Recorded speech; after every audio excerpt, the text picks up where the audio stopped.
Right, then I would suggest we start. Dror, do you actually want to do say some introductory words? No, go ahead. You're first, so right. I'll let you read the titles. So, hello everyone. Great that so many of you joined us today for our symposium on the language of numbers, linguistic aspects of number processing. As you can see, I'm going to start by giving the first talk. If I can actually.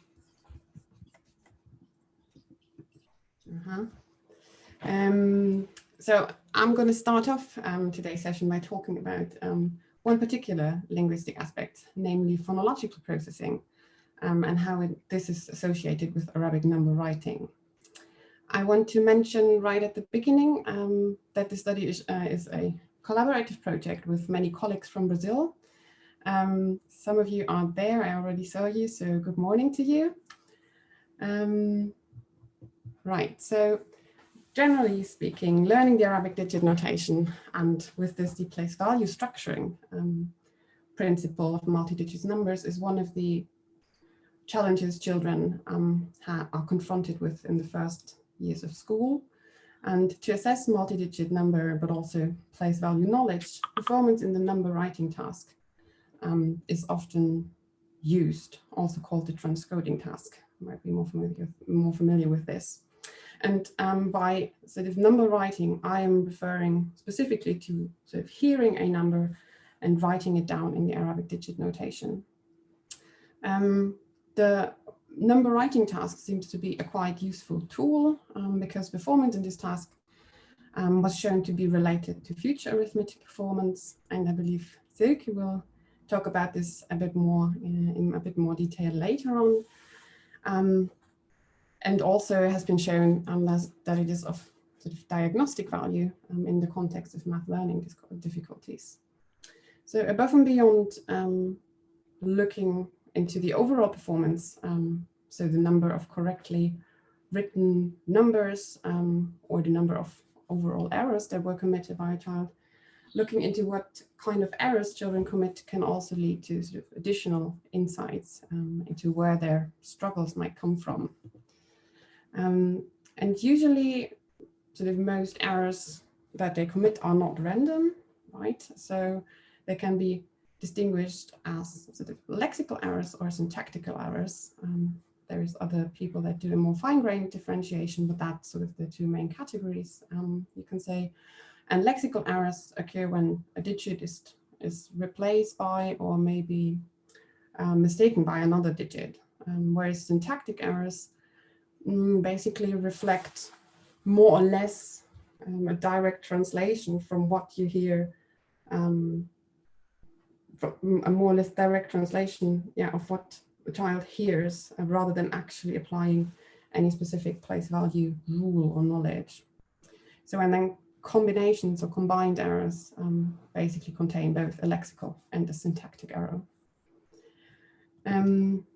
Previous research has shown that different domain general skills are associated with number writing. So on the one hand, verbal and visual spatial working memory skills are associated or have been shown to be associated with number writing performance, although at least my understanding is that results seem to be somewhat inconsistent regarding the particular working memory aspect that is sort of more or most important for number writing. And in addition to working memory, phonological processing has also been put forward as critical for number writing. So, and also according to the quite prominent ADAPT model, limitations in phonological processing capacity may constrain sort of our ability to write down numbers. So, and importantly, different aspects of phonological processing might actually be involved in number writing. Phonemic awareness, so the ability to perceive and manipulate phonemes that constitute words, for example, number words, but of course, generally words.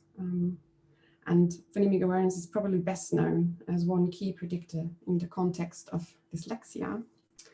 But it has also already been shown to be associated with number writing, also with other numerical tasks, such as, for example, number fact retrieval. And an important assumption of the just mentioned adapt model of number transcoding is that more frequent numbers, so one or two digit numbers, should be transcoded primarily via a lexical route. So that is sort of by retrieval from long-term memory. And this sort of highlights the possible role of lexical access in number writing. So while it may already be informative to look at these different domain general skills, excuse me, in isolation, it is also important to sort of consider them together to be able to identify their relative role in number writing. And one study that looked into both working memory components and phonemic awareness as one aspect of phonological processing skills was conducted by Julia Silva and colleagues. I'm not sure whether she's here, I think so.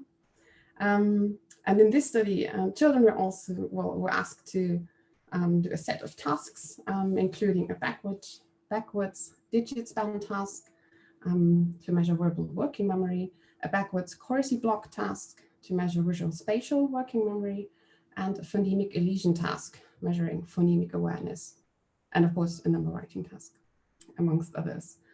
And results for this in this study showed that phonemic awareness significantly predicted number writing performance, whereas verbal and visual spatial working memory did not. So, and building on this finding, the present study set out to address the following three research questions. And first, we were interested in whether we can actually replicate the results observed by Julia Silva and colleagues for a set of slightly more complex numbers. That's going to be interesting in a minute. And second, in addition to phonemic awareness, we were interested in the role of lexical access in number writing as sort of a second aspect of phonological processing skills. And then third, we wanted to know whether specific aspects of phonological processing are actually related to specific error types, the ones that I just mentioned earlier. So while we look at the overall performance, that means the number of correctly written or transcoded items for the first two questions.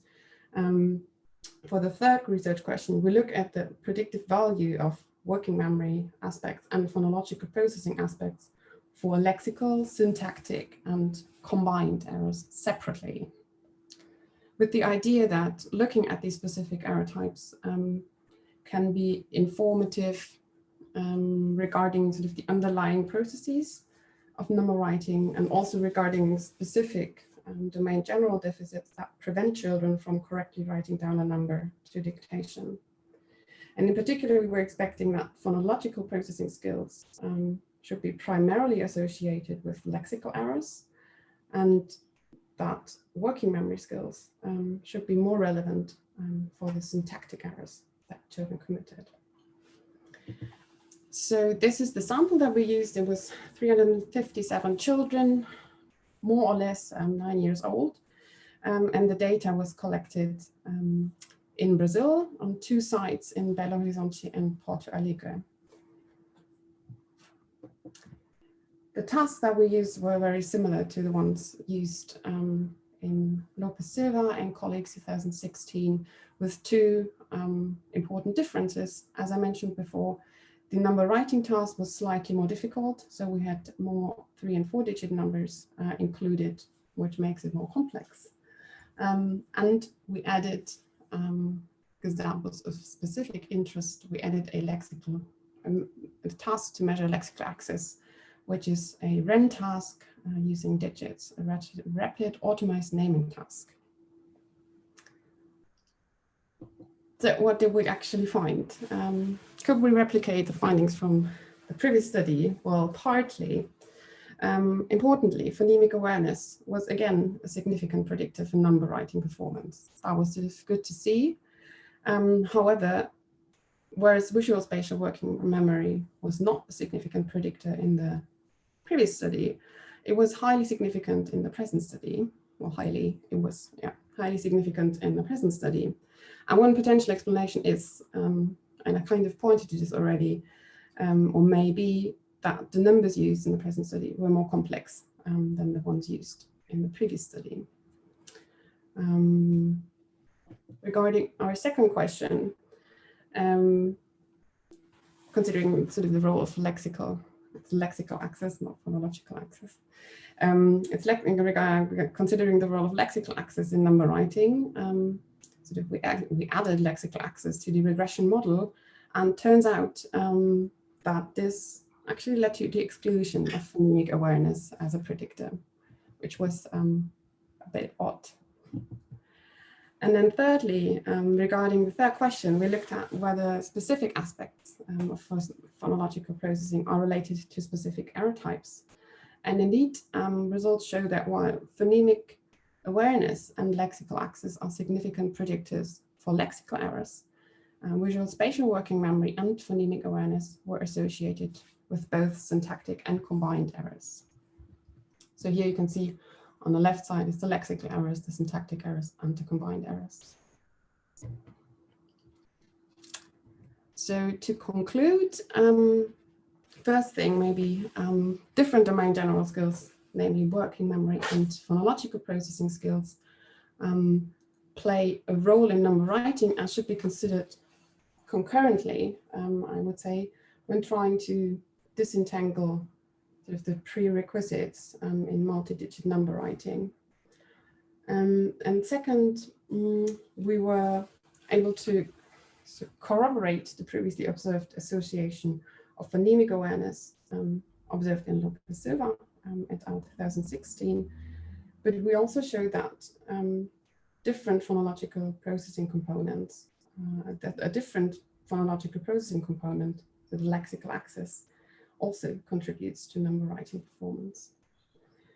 And third, the fact that we observed an association with visual spatial working memory in the present study might support the assumption that associations of domain general skill and number writing depends on the complexity of the numbers used. And finally, considering the specific error types that children commit might shed further light into sort of the underlying mechanisms that drive the overall results pattern when we basically not look into the specific error types. Right, I hope I was roughly okay with time. Thank you very much for your attention.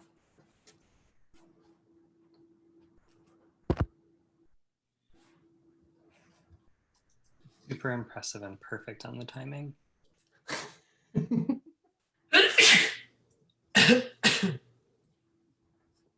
All right. I believe Dror, you're next. Yeah, I wanted to ask Julia. You said you were giving examples in the beginning to errors they made, to syntactic errors. So is this the type of errors that they were consistently making in your study? Yeah, so that's sort of the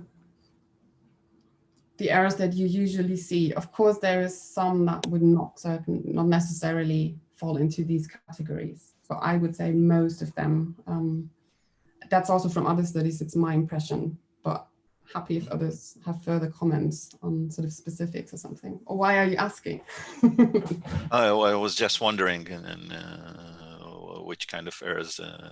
Indeed, in adults, we see a variety of errors, not only those. Okay. Yeah, might actually be different in adults, yeah. Yeah, I have a small question. Can you hear me? Yes. Yeah, I'm Silke Yang from Beijing Normal. So I see that you see that run is related to number writing. So is there any special relations to number writing and the word writing? I mean, is there any difference between them? So the study that I presented, the one from Julia Silva in 2016, they actually not only looked in number writing, but also in number reading, and word writing. So basically all four components. And while I can't tell you about sort of the whole pattern in detail, the sort of common thing among those 4 tasks was that phonemic awareness was sort of the only systematic predictor that was related to all 4 of these tasks. So might address your question somehow. Yeah, thank you.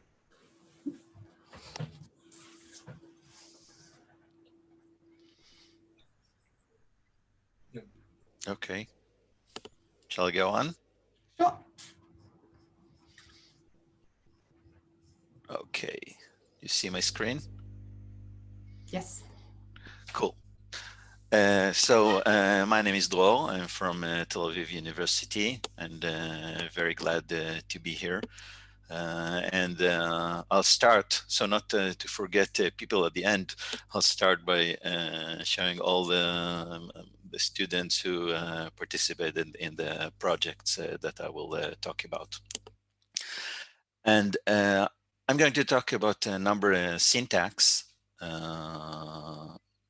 and try to talk about what it means more concretely. So if we know that there are 3 representations of numbers as digits, as words, or as quantity, and when we talk about syntax, it refers to the 2 symbolic representations, or I will talk about these representations today.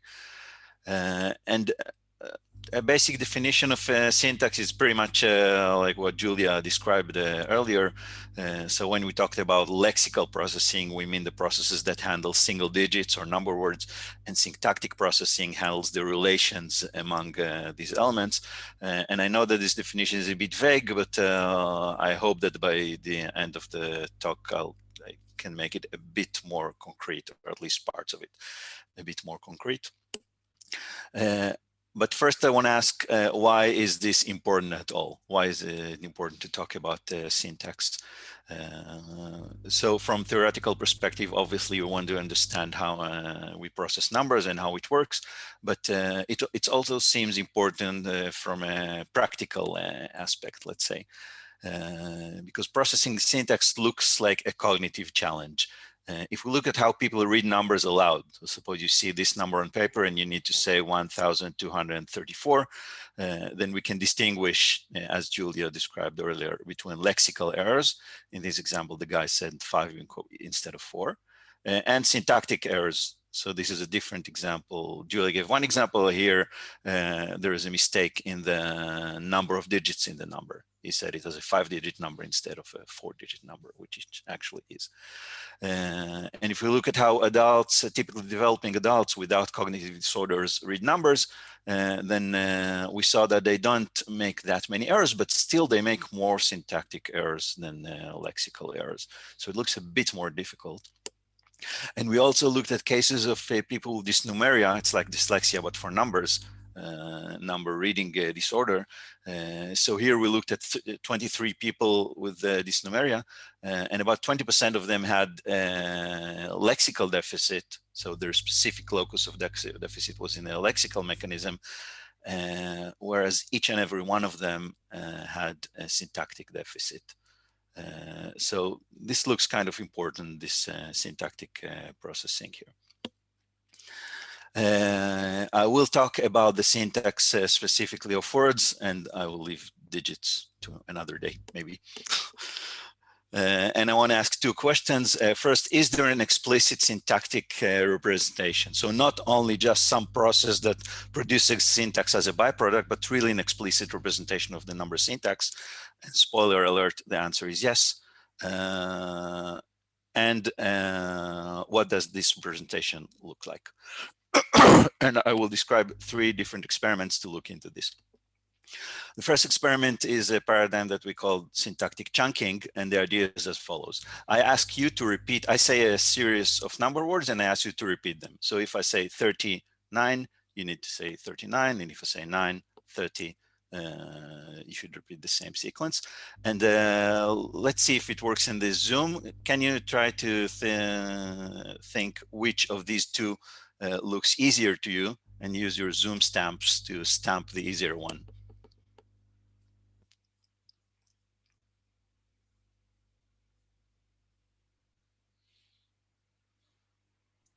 I turned off Aha.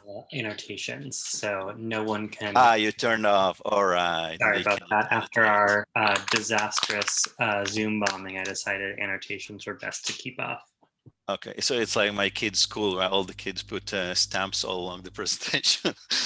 Okay, so I am guessing that most of you thought that the first one is easier because this is a real number, right? And the second one is not a real number. And if we try to put this intuition more formally, then the idea is that the first sequence allows to create a syntactic structure of the number, and this syntactic structures allows us to combine the two words into a single chunk, and we know that chunking helps memory. So in this repetition task, people should perform better. They should remember better the first sequence. So in the real task, we use obviously longer sequence. Here, the first sequence you see, it's a completely valid number, like one chunk. The second sequence is two chunks. So after saying 25, you cannot combine the 48. You should open a new chunk. And then there were trials with more chunks and also trials with a maximal number of chunks. And we predicted that these trials at the bottom would be the most difficult because they don't allow for that much chunking. And it's precisely what we get. The more chunking we allow in the top conditions, the better the performance is. So this looks like evidence for a syntactic representation of the number. And what's interesting is that we got the same effect with non-words. So these sequences are number-like non-words, palir, thousand, kamak, hundreds, bulikti, and bab. So you have the words thousand and hundreds, and you have the morphological suffix t here, suggesting that this is a tens word. But apart from that, they're all non-words. And still we get the same effect when we can do more chunking, chunk into fewer chunks, that is, we get better performance. So this already tells us something about the nature of number syntax. It looks that we can extract the syntactic structure only from morphology and from those decimal words, 100 and 1,000, even if we don't have any lexical knowledge about the specific words or non-words in this case. The second paradigm we will talk about is syntactic priming. So syntactic priming is an idea from language experiment. In language, the idea is that if a person says a sentence in a given syntactic structure, then it encourages the participants to respond with sentences having the same structure. And we wanted to borrow this method to look into verbal numbers. And the task we used was to say random numbers up to 4-digit numbers. So in each trial, the experimenter said a number and the participant responded with a random number. We presented it as some sort of a guessing game. And in this specific trial, you can see that the target and the response have the same syntactic structure. Both have a thousands word, a tens word, and a ones word. So this is a trial in which it looks as if some priming occurred. And if we looked at the results of the whole experiment, so in this probability matrix, you see at the bottom here, the syntactic structure of the target numbers. Here, the 1x denotes that this was a teens word. XX0 mean that these trials included the hundreds and tens word, and so on.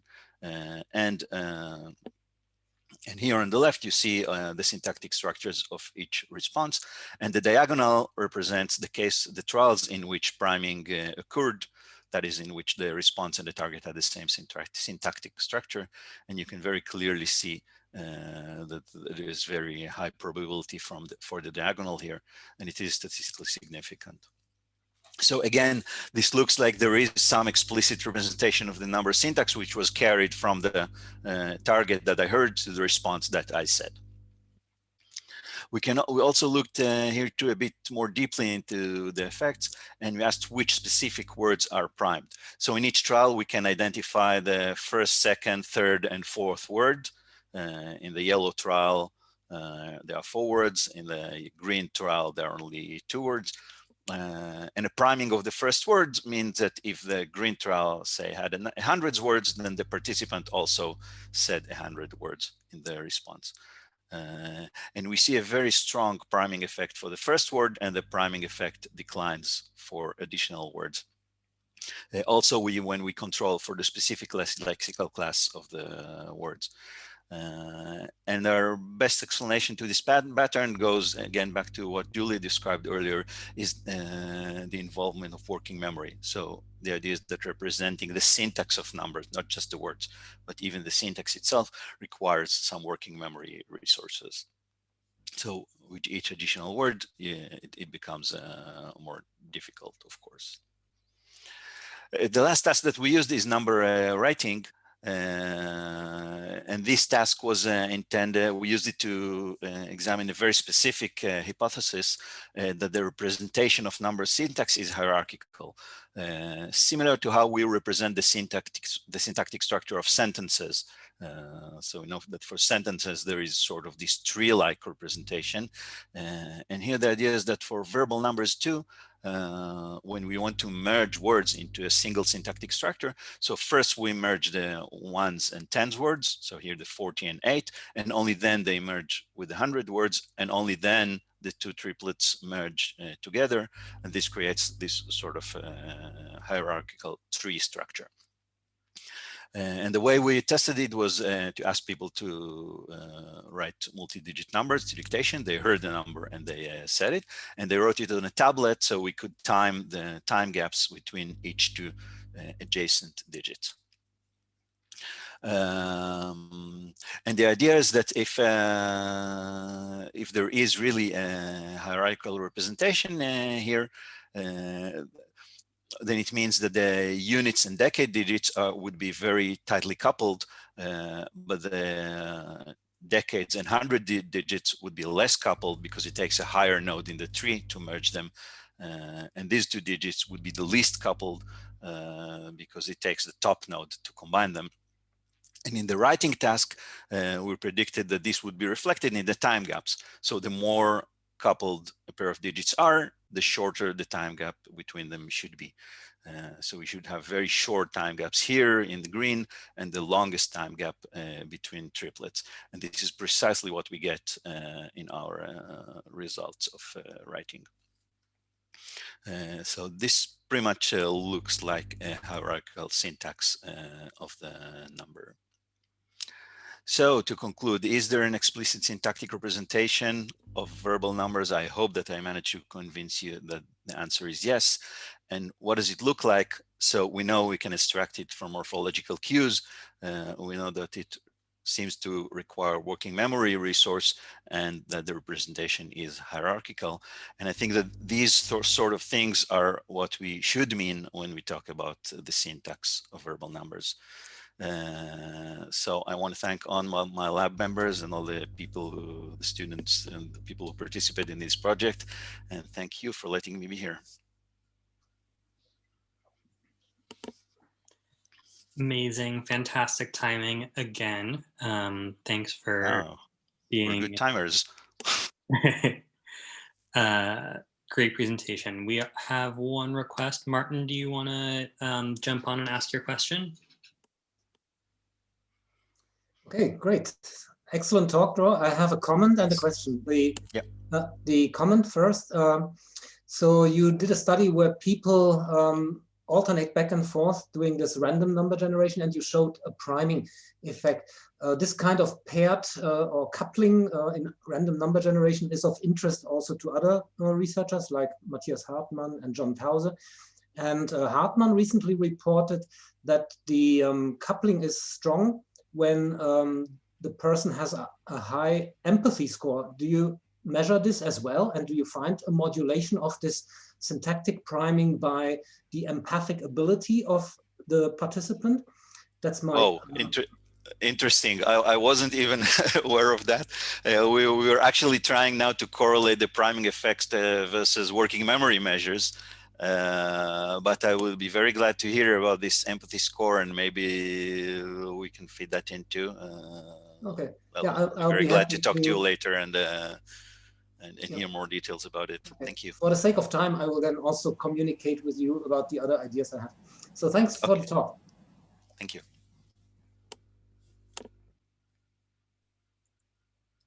And I think before moving to our next presentation. That's Verena, I think, right? Yeah, thanks. I'm just trying to share my screen. So, can you see my screen? Yep, that's great. Yes. Okay. So, yes, good afternoon or maybe good morning to everyone. My name is Verena and I'd like to talk about or give you a short presentation about association between language and early numerical development in kindergarten. The case of quantifiers, which is part of my PhD thesis. So, it doesn't work. So, quantifiers are unspecific number words and represent a quantity. Quantifiers are thus part of mathematical language.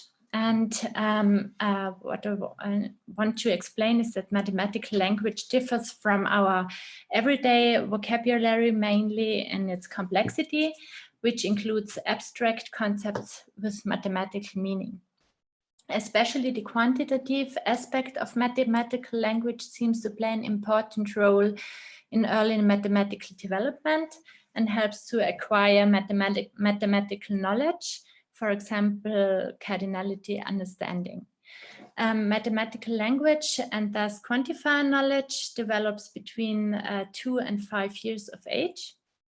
And to understand the meaning of quantifiers, it is important to grasp on the one hand semantic and pragmatic restrictions that mean language knowledge, and on the other hand, the quantificational meaning of each quantifier, that means domain-specific numerical knowledge. Most relevant for our and for the present study was that Carey postulated that children derive the meaning of number words from their understanding of quantifiers. This was also confirmed by Barner and colleagues who observed that quantifier knowledge was is a significant predictor of children's understanding of numerals. And Dolscheid and colleagues could prove an association between unspecific quantifier knowledge and numerical skills. For example, cardinality knowledge and counting skills at the age of 4.5 years. Without, however, being able to answer the extent to which these skills are interdependent. And that's where our study ties in aiming and evaluating the development of children's cardinality knowledge and how it is influenced by children's quantifier knowledge concurrently as well as longitudinally. And we pursued the research questions how quantifier knowledge facilitates the acquisition of cardinality understanding in kindergarten children, and in case if quantifier knowledge and cardinality knowledge build on each other, how does this facilitation look like, and is this robust over time or exists only for a certain period of children's numerical development? We hypothesized that a good unspecific quantifier knowledge should facilitate the acquisition of specific cardinality knowledge because quantifiers may give a rough estimate and therefore help children to better understand and integrate specific number words and their cardinal meaning. The present study is a longitudinal study with 3 measurement times every 6 months. In some 76 children were included. Their age ranged from 3.5 to 4.5 years with an average age of 46 months at time 1. 66 children of the original cohort again participated at the experiment at time 2 with an average age of 52 months. Finally, 59 children completed the experiment at the 3rd time with an average age of 58 months. All children were monolingual native speakers of German with no intellectual or language impairments. The presented data is part of a larger study about early numerical development and involving a battery of numerical and broader cognitive tasks.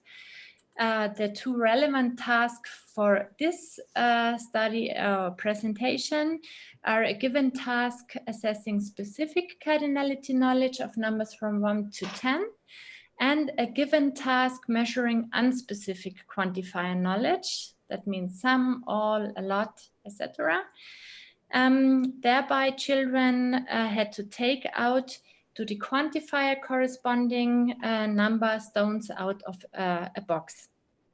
To control potential influences of general cognitive development, we also conducted a standardized active vocabulary test.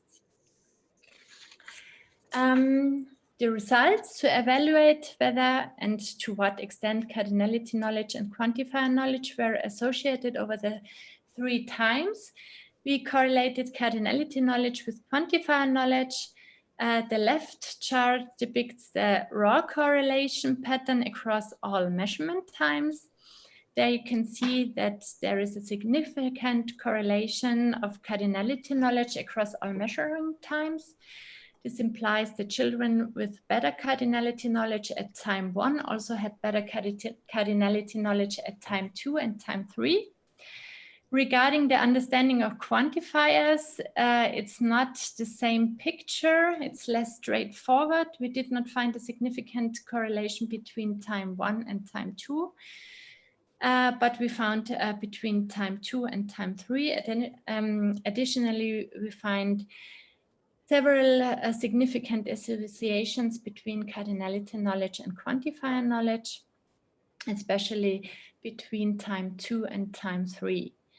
After controlling for the influence of vocabulary, you can see on the right chart that only the longitudinal correlation between quantifier knowledge at time 2 and cardinality knowledge at time 3 remained significant, whereas concurrent associations at time 2 and time 3 were not longer significant.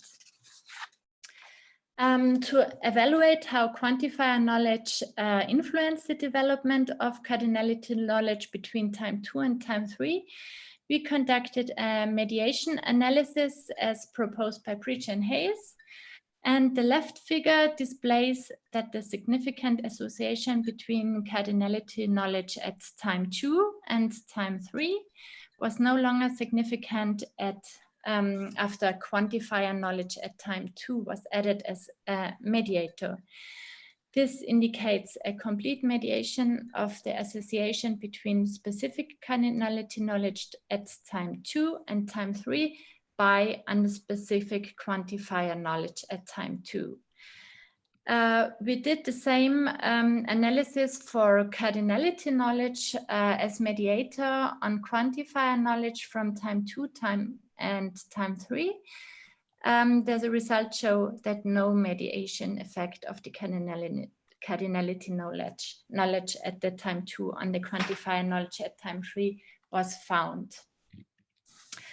To sum it up, the aim of our study was to evaluate potential associations between the acquisition of cardinality knowledge and quantifier knowledge in children between 3 and 6 years of age.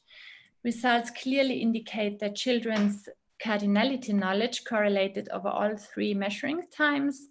Therefore, it makes sense to monitor children's cardinality knowledge already at all early stages of their numerical development, because it is considered as one important basic numerical ability for the development of further numerical abilities.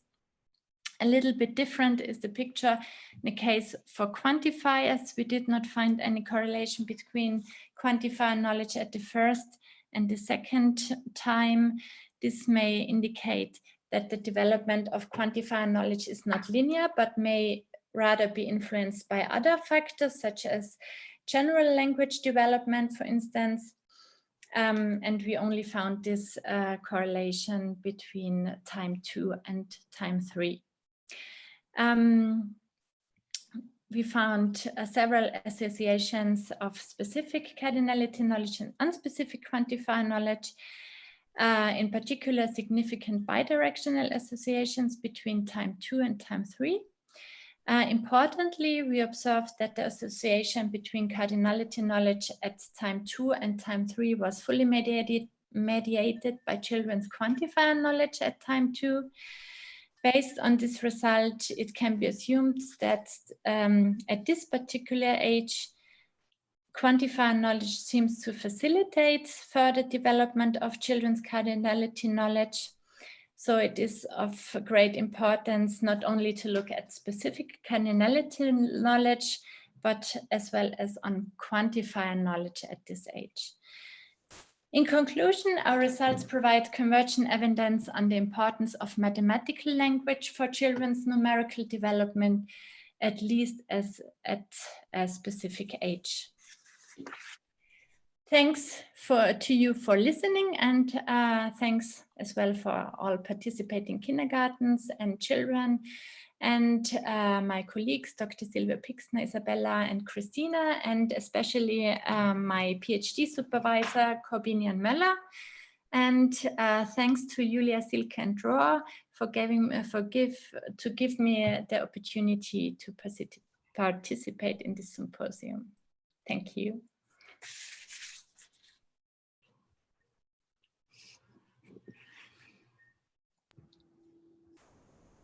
Thank you very much, Verena. Thanks. Very good presentation. So, any quick questions? Didn't follow the chat.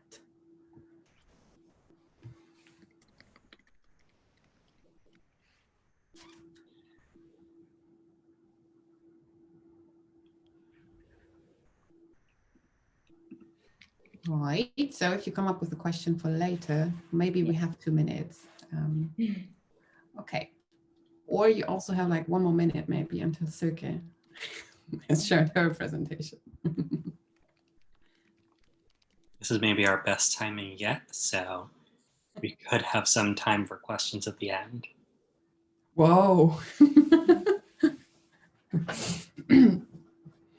Right, okay, then just go ahead, Silke. Let's see. Thank you.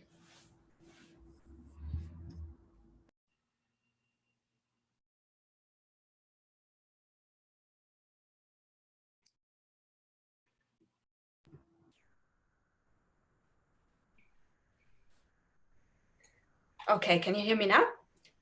Yes. Perfect. Okay, thanks a lot to all the speakers who've done a fantastic job so far, and also it's easier for me now because I've done all the background, so I can skip that, but I'm under a bit of pressure to keep to the time that you've all done so well. Thanks to Dror for organizing that symposium. It's great. It's fantastic to see all these results. So I'm basically taking over where Verena has left. I'm going to look at transcoding in primary school now. So, and I'm going to present some data as number transcoding as a longitudinal predictor of arithmetic development. And I'm going to try and take us into early fraction understanding as well. So we can skip over this nearly because you've all done a great job in introducing that. So we know that arithmetic development is predicted by some of the predictors that are also predicting number transcoding, so that Julia was talking about. So the domain general predictors that predict arithmetic development in primary school, nonverbal intelligence, executive function skills, and phonological awareness. And the domain specific predictors, counting, but clearly also cardinality knowledge, Verena's talked about that, and symbolic versus non-symbolic number comparison. This is sort of some of the ones. But the one I was really interested in for the study I'm going to present to you was really multi-digit number transcoding. Yeah, and basically Julia and Dror have already talked a lot about this. If you think about this in children, it measures number knowledge and it measures their place value understanding, or perhaps even, if you want to say, their syntactic understanding. And as Julia has shown, and many other people already obviously also, is that number transcoding is related to several important domain general factors that are also related to arithmetic. So one of the problems is if you want to look at whether number transcoding is a predictor of arithmetic, you need to control for the domain general predictors of number writing or number reading that could then predict arithmetic, you'd want to avoid that actually it's the domain general predictors that are really driving the association. Another thing that motivated the study I'm going to present is that when we started with that longitudinal study, most of the longitudinal studies of looking at number transcoding as a predictor of arithmetic had been done in languages that have number word inversion, like German or Dutch, where perhaps the number transcoding is actually harder for children because the number word is sort of swapped in order. So 33 is about 143, 34, so the unit and the digit is swapped, and when children are writing that down, obviously that's an extra hurdle. So we wanted to see whether actually number transcoding is also a predictor in languages that don't have number word inversion, where the relationship between the spoken number word and the sequence of the digits is more transparent, as it were. Okay, so sort of split it into sort of several parts. In that first part, we're going to look at arithmetic development.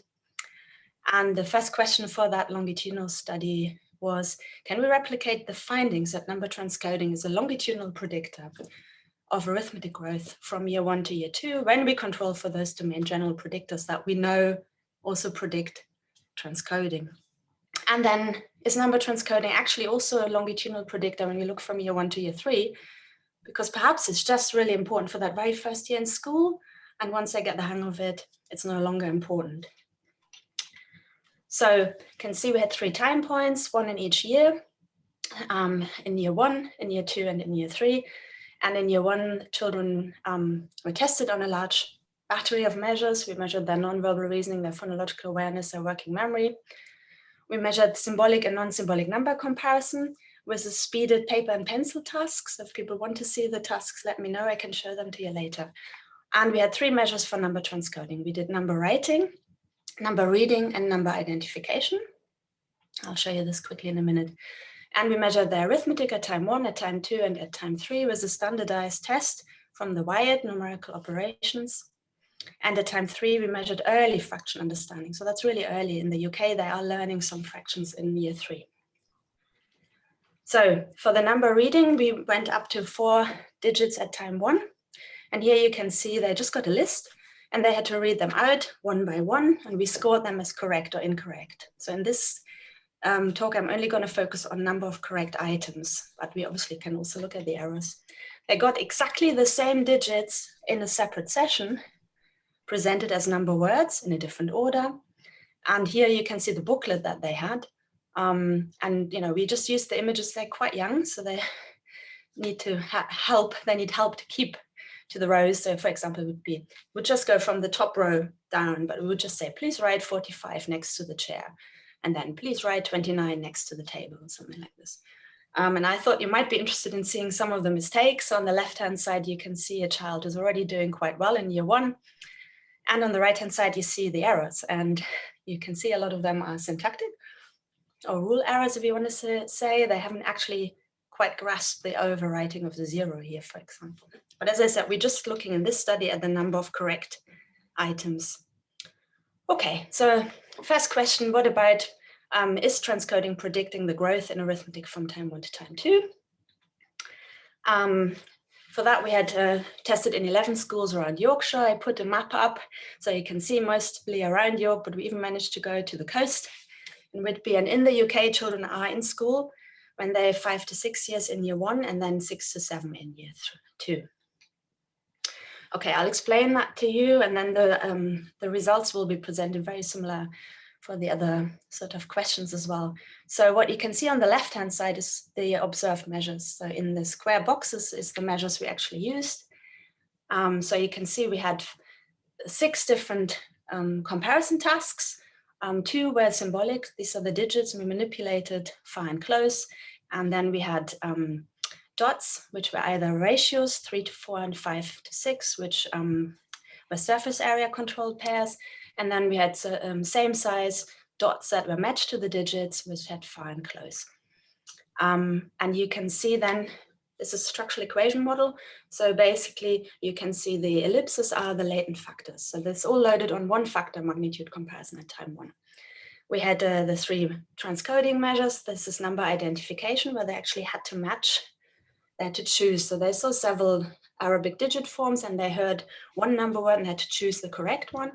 Number writing is writing down the number they heard. That's the one I showed you the examples. Number reading is reading it out. And then we had block recall for visual spatial working memory, digit recall for verbal working memory. We had a non-verbal IQ. We had phoneme deletion for phonological awareness in our numerical operations task at time 1. Okay, so question is, what predicts time 2 arithmetic? So if you look at this, time 1 arithmetic is a significant longitudinal predictor of time 2 arithmetic. We know this is fairly stable. But in addition to this, visual spatial working memory at time 1 is also a significant predictor of growth of the arithmetic over time, over this year, the first year in school. And what you can see is transcoding adds to this. This is a significant longitudinal predictor. I should say the model fits really nicely to the data. And what you can see is that actually you put these 3 measures together, arithmetic, visual spatial working memory, and transcoding. At time 1, it predicts 76.5% of variance in arithmetic a year later. So that's really nice. Now I said, what about the year later in time 3? So same measures, just now the children at time 3 are a year older, and unfortunately we lost the school because of GDPR came in and one school dropped out, didn't give consent to testing the kids again, so we're down to 255 participants. Very similar picture. You can see it's on the left-hand side, it's exactly the same sort of variables that go in. Now it's time 3 arithmetic, and what you can see is arithmetic at time 1 is still predicting how children do at time 3, of course, sort of the auto-regressor. Transcoding is still a significant longitudinal predictor. So how they performed at time 1 in year 1 in transcoding adds predictive value to arithmetic over those 2 years. And nonverbal IQ now emerges as a longitudinal predictor of arithmetic performance. And those 3 predictors together predict 73% of variance in time 3 arithmetic. Okay, so I didn't make a big deal out of this, but the eagle-eyed ones between you will have noticed symbolic and non-symbolic number comparison in our study.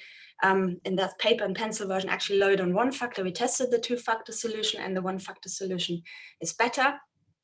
Number transcoding is a significant longitudinal predictor of arithmetic from year 1 to year 2 and from year 1 to year 3. And this is even when we control for those domain general factors that underlie both arithmetic and transcoding as phonological awareness and working memory measures and so on.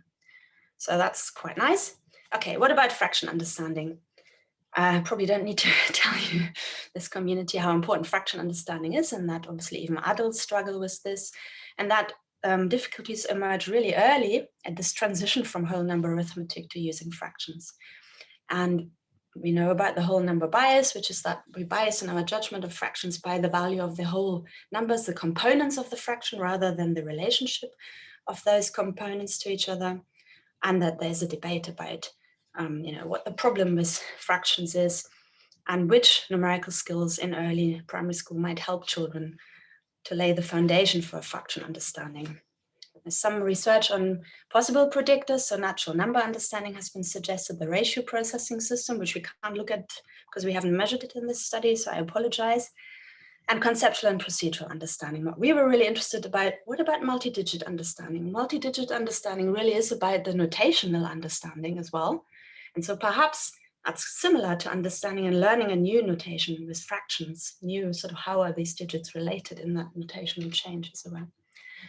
So we wanted to look at whether the children show a whole number bias for fractions in year 3 and what predicts their fraction understanding in year 3. So left-hand side, time 1, same thing, time 3, fraction understanding. How did we measure this? We gave them fraction number line, paper and pencil. So they saw 10 fractions in the middle of the fraction number line that goes from 0 to 1, left to right. And we asked them to put a line down. And then you calculate the deviation from the correct position of the fraction on the number line if you assume a linear sort of placement. And you can calculate the absolute error. We gave them 10 different fractions and we paired those fractions. So for each fraction, for each value, we had 2 versions. So if you look at the first one, 0.25, we had a reduced one with small components and an unreduced one with large components. So same value, they should be on the same position, but actually if you get an influence by the size of the components, you can see where we're going. Sample is a little bit smaller, so at time 3, children were 7 to 8, and we're down at the longitudinal analysis for 132 children. Here you can see the results. So on the y-axis, you see the number where it would be if there's a linear placement on the line, on the x-axis, and on the y-axis, you can see children's estimate. And what you can see is if you compare, the first thing is they can do this task in year 3 already in the UK.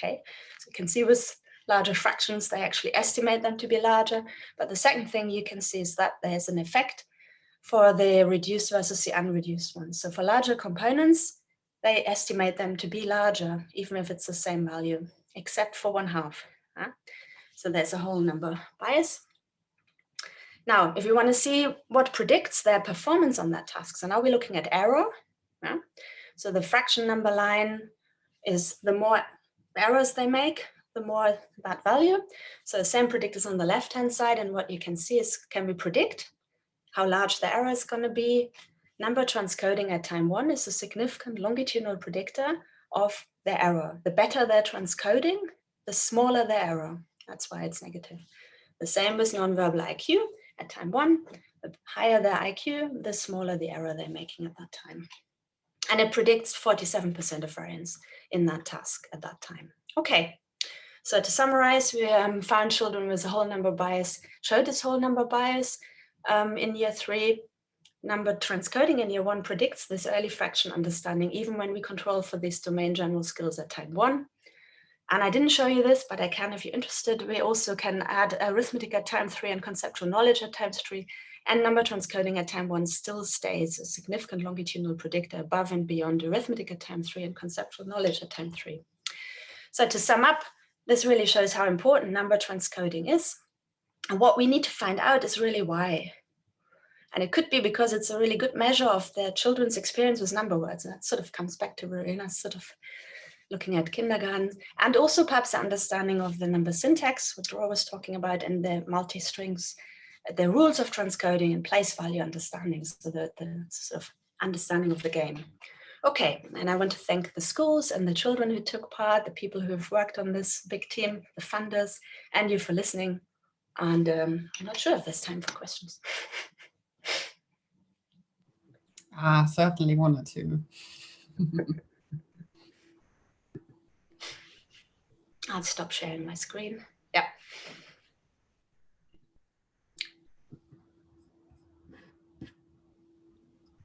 Great. I think we have a couple minutes for questions. If anyone has questions for the group or for Silke as our last presenter.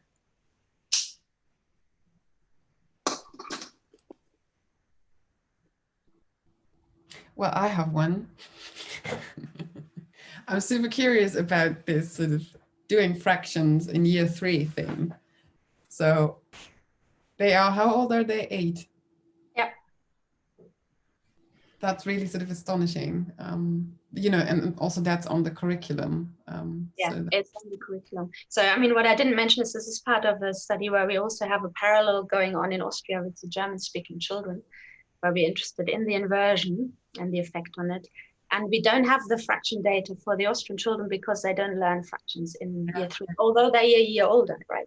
So in the UK, they get really introduced very early to things like this is a pizza and so on, half of a pizza, quite even in year 2. But then in year 3, we tested that they understand and know all of those fractions that we use. Obviously, they're limited. They're not learning all kinds of fractions, but it's part of the curriculum, yeah. yeah, cool.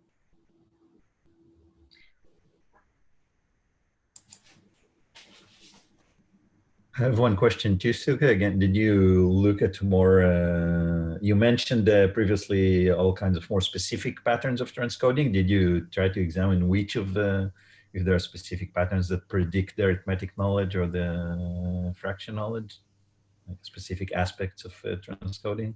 Yeah, so I haven't looked at this longitudinally. We have, yeah, probably a paper in submission, I should say, from the Austrian group, actually more, where they looked at error types and sort of different error types and the prediction of arithmetic, but not for fractions. Haven't looked at this yet. We could, yeah. A large amount of the errors is syntactic, as you would expect. interesting, the UK children seem to make quite a few lexical errors in year 1 still, and more perhaps than you would expect. Mm-hmm. Yeah, but we haven't, no, sorry, we need to look at this. Thank you.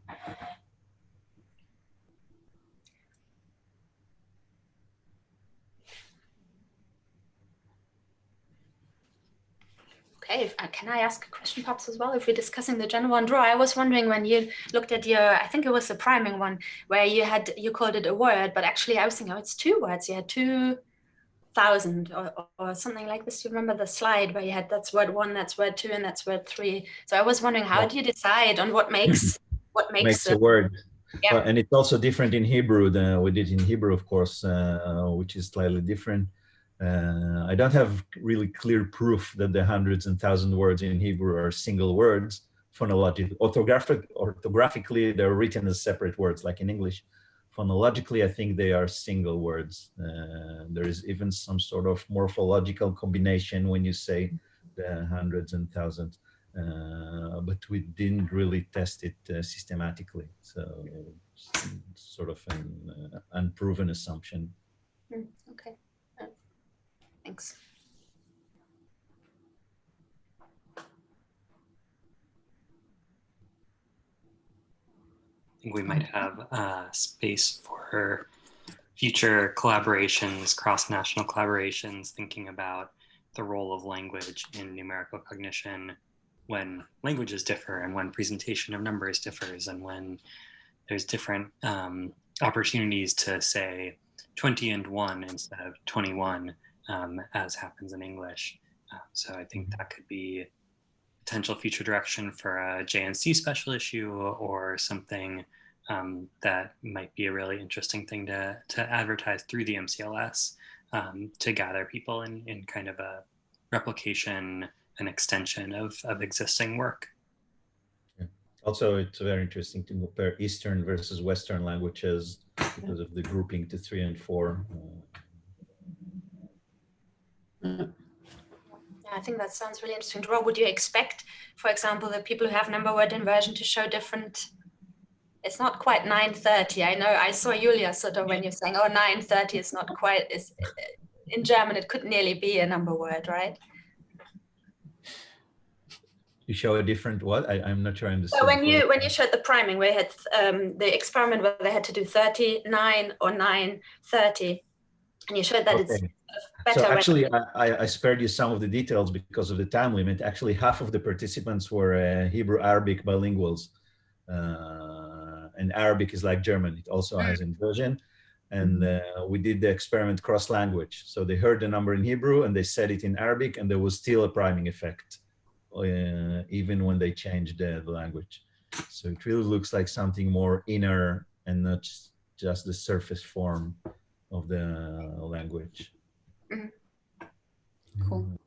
Yeah, nice.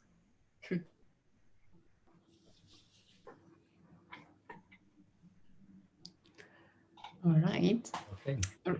Realize we're already 5 minutes past 3, at least 3 in my place. So I'm happy to stick around for a couple more minutes if there's more questions. But I just want to say thank you to everyone for showing up today, and hope to see you next week. What's on next week? I would have to check. I believe it is Spatial and Numerical Associations and Dissociations, which was organized by Christoph Zipora, who I think deserves some kind of honorary prize for having attended the most MCLS sessions. But I think, thank you so much, but I think my symposium is actually on 22nd. Yes, next week is Ben's. Which I also have. Sorry, I just wanted to get Christoph to show himself. Yeah, I'm here. Sorry, Annie, didn't want to stress you. Next week, we are looking at utilizing the curriculum research framework to iteratively develop, test, and explore the impact of math and science interventions. So something a little bit more applied. Well, this was also a very applied session. But I'm excited to see that, and then celebrate Stoff's honorary award.